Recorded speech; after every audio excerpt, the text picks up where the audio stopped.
దేశంలోనే కాదు, దేశంలో మనుషులకే కాకుండా ప్రతి జీవితం కూడా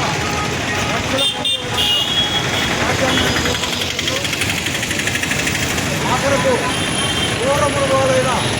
అడవి జంతువులను కూడా రక్షించేదానికి అటవీ రక్షణ చట్టాలు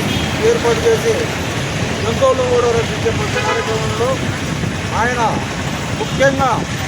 భారతదేశంలో ఉన్న మహిళలు, సగభాగమైన మహిళలు, ప్రజల్లో సగమైన మహిళలను రక్షించడం కోసం, వాళ్ళ హక్కుల కోసం, వాళ్ళను విమోచన చేయడం కోసం హిందూ కోడ్ బిల్లు ద్వారా ఈ దేశంలో ఒక నిర్దిష్టమైన చట్టాలను అమలు చేయడానికి కృషి చేసి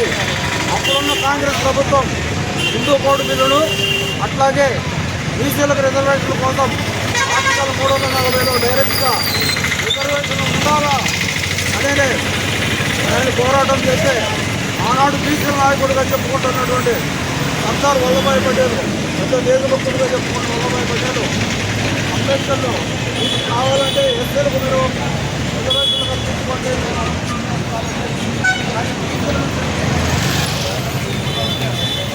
ఆదోళన